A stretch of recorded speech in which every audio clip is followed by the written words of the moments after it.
El comentario de nuestro compañero Rosendo Tavares Villalobos. Buenos días. Gracias, José Luis Mendoza y Cervantes, querido y distinguido coordinador del gobierno de la mañana. El saludo para don Álvaro Albelo, la hora de don Álvaro todos los días, 6 a 7 de la noche, para cerrar en alto el gobierno de la tarde.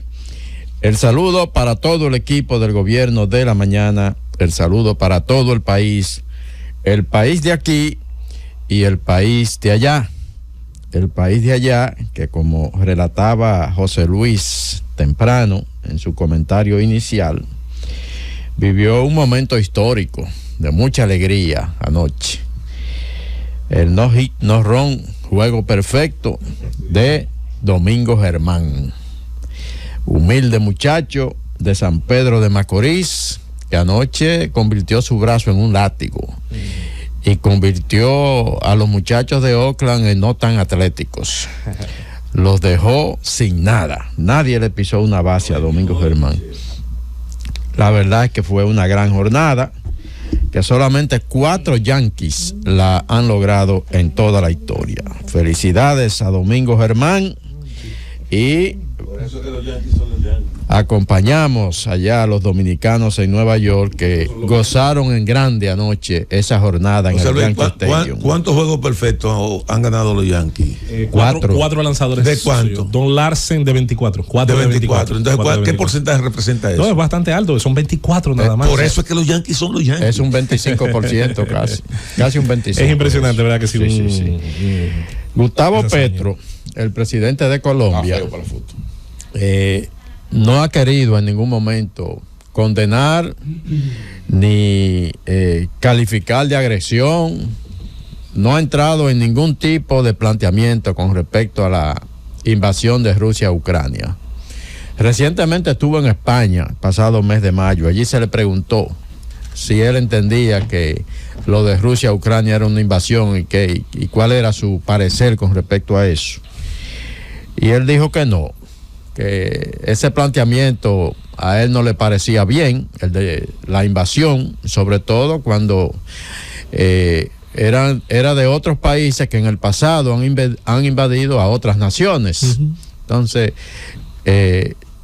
él, por su condición de ex guerrillero, un hombre de la izquierda. La izquierda de América Latina, sí. Rosendo, con la excepción de Gabriel Boric, presidente de Chile, que ha sido la excepción a la regla, ha sido de los presidentes de izquierda el que más ha condenado la agresión a Ucrania. La mayoría pertenece a una época y a un pensamiento donde todo lo que vaya, en teoría, contra los intereses o vamos a decir, el imperialismo norteamericano, es bueno. No importa que lo haga otro imperialista, no importa que tenga un costo en vidas, no importa que tenga un costo en derechos humanos, no importa que afecte la llamada autodeterminación de los pueblos, de la que tanto también en su momento habló la izquierda. Pero eso aplica también a la derecha. Claro que sí. Eso aplica a la derecha. No, pero como ahora está hablando un presidente de izquierda, porque Petro es de izquierda, estoy haciendo la evaluación. Pero eso aplica a la derecha. Espera que lo haga uno de derecha. La derecha justifica todo. En el caso de Petro, que es de izquierda. Por eso yo soy centrista. Porque en ese caso está hablando, Rosendo, de Petro.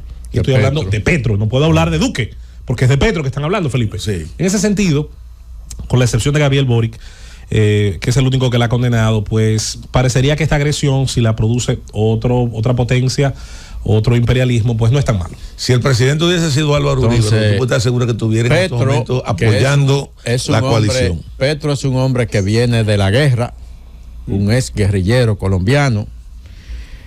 Ha dicho, y su pronunciamiento tiene que ver con un ataque que nosotros relatamos aquí, creo que ayer, par de cohetes, misiles rusos que cayeron en una pizzería en una ciudad ucraniana. Peligrosísima pizzería. 11 muertos. Matar a todo el mundo. 11 muertos. Eso está muy bien. Sí, y más de 60 heridos. Entonces, entre los heridos resultaron 3 colombianos. Y Boric, que lo condenó, me imagino que sería de derecha a la luz de lo dicho por el compañero. 3 colombianos heridos. Entonces, anoche decía Petro, al referirse a la situación, porque cuando ocurre esto, él tiene que decirle algo a su país.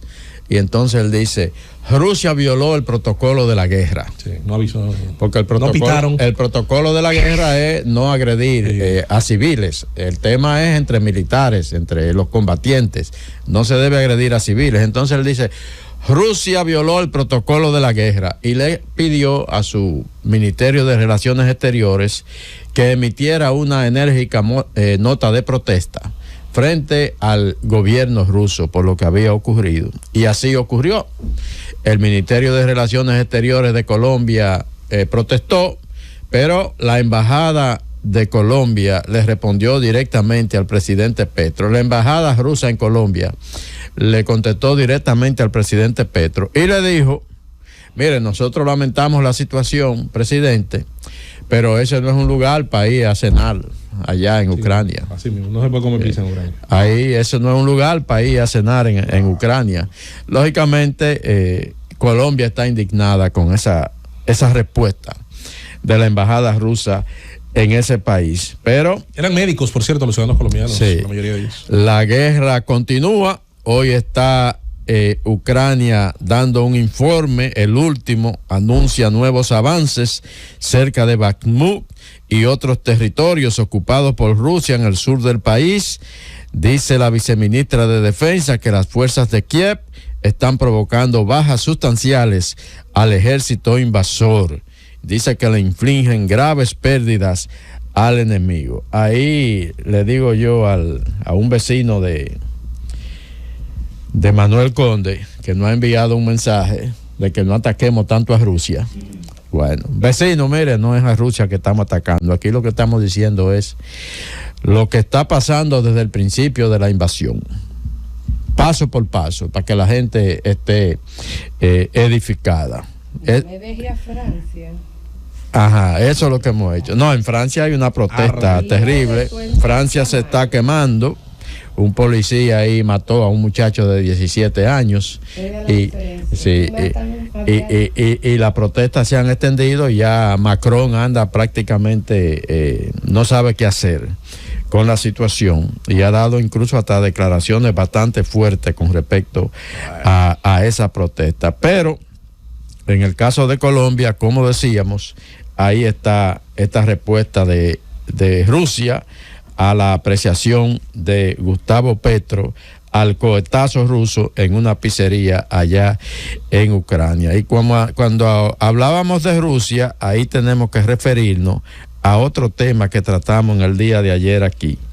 Decíamos que el New York Times había publicado un informe en el sentido de que un general ruso podría o habría estado implicado, habría sido parte del complot, el complot que protagonizó Yevgeny Prigozhin, el jefe del grupo Wagner, que se rebeló y marchó sobre Moscú y que se creía que era una acción unilateral de él, disgustado con el mando militar ruso, que quería desarticular a su grupo de mercenarios.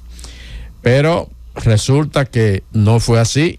Resulta que se trató de algo mucho más extendido, mucho más complicado, y que se trató de una conspiración con participación de importantes estamentos militares rusos. Y entonces hoy se está confirmando. También que yo lo dije antes de ayer y me mandaste a callar la boca. Lo dijo Felipe ayer que venía la purra.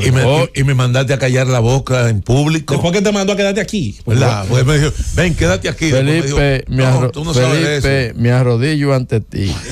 No. Y te abrazo. Así no. Nunca tanto. Yo no lo permitiré jamás en la vida.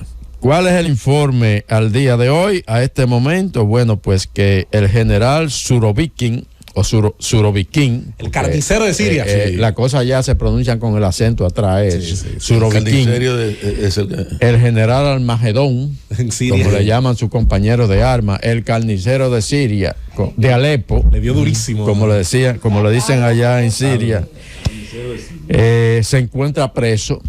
Dicen que está detenido. Una primicia del gobierno de la mañana. Está detenido. Lo dimos el lunes pasado. En la infame prisión de Lefortovo.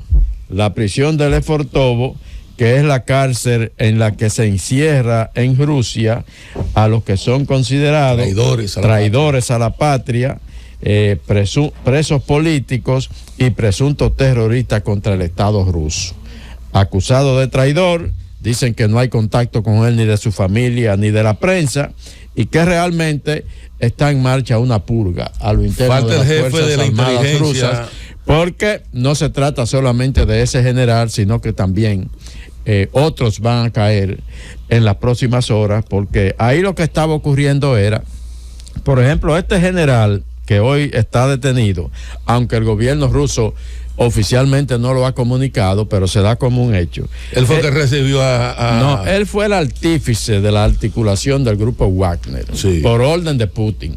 Entonces, porque él no lo hizo solo. Entonces, él era el jefe de esa vaina, de verdad. Entonces, ahora, como se lo quieren desarticular, claro, él se revela. revela. Paga la java. Él se revela y por eso se hace parte del complot para que vayan a Moscú y él lo recibe y él es que le da el campo propósito abierto fundamental del jefe del grupo Wagner, que era capturar, apresar a los jefes militares soviéticos. Él se hace parte de eso, se descubre todo y entonces la idea era hacerle a Putin lo mismo que le hicieron a Gaddafi en Libia. Ha comenzado la purga y vamos a ver. No habrá cabeza sobre hombro. Vamos a ver cuántos son los generales que van a caer. Yo no sé, José Luis. Stalin le quedó chiquito. Si tengo un poco de tiempo para referirme. En el segundo comentario. No, es que después no hay segundo comentario, pero voy a ser breve, mira. 30 segundos, Iván. Sí. Lo de doña Milagro está claro. Mira, con su declaración lo que queda claro es que las auditorías fueron orden de allá arriba, del gobierno central, y que la publicación de las auditorías fue una orden de allá arriba del gobierno central. Los funcionarios afectados, eso es un daño colateral en aras del discurso de la transparencia. Del discurso de transparencia con que llegamos al poder y del que hay que mantener para continuar en el poder. No es eso de relaciones públicas. No, eso no es relaciones públicas. Eso es una estrategia política. Eso es una estrategia política. Y un precio a pagar. Y un precio a pagar por un grupo de funcionarios, gente que llegan a la administración pública probablemente sin mucha experiencia, comienzan a ejecutar situaciones que no son correctas, el gobierno se da cuenta y entonces deciden entonces deciden tremendo arreglista esta estrategia. Miren, vamos a publicar esto.